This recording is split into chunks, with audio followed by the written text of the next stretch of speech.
மலர் போன்ற மாணவ மாணவி செல்வங்கள் அனைவருக்கும் வணக்கம். இன்றைக்கி இந்த வீடியோவில் டெட் தேர்ச்சி கட்டாயம், அரசு பள்ளி, அரசு உதவி பெறும் பள்ளிகளில் டெட் தேர்ச்சி பெறாத ஆசிரியர்கள் பார்த்திங்கன்னா கணக்கீடு, ஆசிரியர்களுக்கு பார்த்தீங்கன்னா சிறப்பு தேர்வு நடத்த திட்டமா அப்படிங்கிற மாதிரி ஒரு தகவல் வெளியாகியுள்ளது.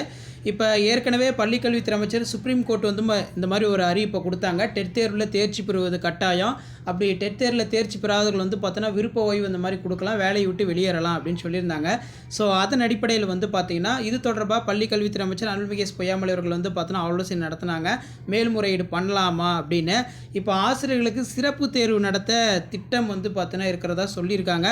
ஆண்டுக்கு பார்த்தீங்கன்னா 4 முறை டெட் தேர்வு நடத்தி ஆசிரியர்கள் பார்த்திங்கன்னா அந்த டெட் தேர்வில் தேர்ச்சி பெறும் வகையில் ஒரு திட்டம் இருக்குது அப்படின்னு சொல்லியிருக்காங்க. ஆக மொத்தத்தில் தேர்வு நடத்துறதுக்கான வழிமுறைகள் என்னென்னு தான் பார்க்குறாங்க. ஏன்னா ஏற்கனவே பார்த்திங்கன்னா ஏடிஎம்கே ஆட்சி காலத்தில் போட்ட அந்த டெட் தேர்வு தேர்ச்சி பெற்றிருந்தாலும் அரசு பள்ளிகளில் பணி நியமனத்துக்குன்னு சொல்லி தனியாக நியமன தேர்வு எழுதணும், அதையே ஆதரித்து தான் இவங்க பார்த்தீங்கன்னா இப்போ இருக்காங்க.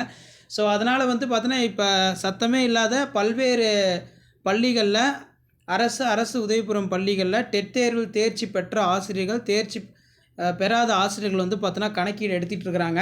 ஸோ அதன் அடிப்படையில் ஊடகத்தலங்களில் வெளியான தகவல். ஸோ இதான் அந்த அப்டேட்டு. டெட் டீட்டெயில்ஸ் பார்த்திங்கன்னா கேட்டிருக்காங்க. ஸோ கீழே பார்த்தீங்கன்னா ஆசிரியர்களுடைய விவரம் பள்ளி வாரியாக சேகரிப்பு, ஆசிரியர் தகுதி தேர்வில் தேர்ச்சி பெற்றவர்கள், தேர்ச்சி பெற வேண்டியவர்கள் தொடர்பாக விவரங்கள் சேகரிக்கும் பணி முழு வீச்சில் நடைபெற்று வருகிறது. ஒரு பக்கம் பள்ளிக்கல்வித்துறை அமைச்சர் பார்த்தீங்கன்னா ஆசிரியர்களை நாங்கள் கைவிட மாட்டோம் அப்படிங்கிற மாதிரி ஒரு அறிவிப்பை கொடுக்குறாரு. இன்னொரு பக்கம் பார்த்திங்கன்னா பள்ளிகளில் ஆசிரியர்கள் டெட் தேர்வில் தேர்ச்சி பெற்றவர்கள், தேர்ச்சி பெறாதவர்களுடைய டீட்டெயில்ஸ் பார்த்தீங்கன்னா கலெக்ட் பண்ணிகிட்டு இருக்காங்க. ஸோ என்ன ஒரு தெளிவான முடிவு எடுக்க போகிறாங்க அப்படிங்கிற மாதிரி தெரியல. ஏன்னா சுப்ரீம் கோர்ட் ஒன்ஸ் பார்த்திங்கன்னா அறிவிச்சிட்டாங்க, அதுக்கு மீறி இவங்க என்ன ஒரு முறையை கையாள போகிறாங்கன்னு தெரியல.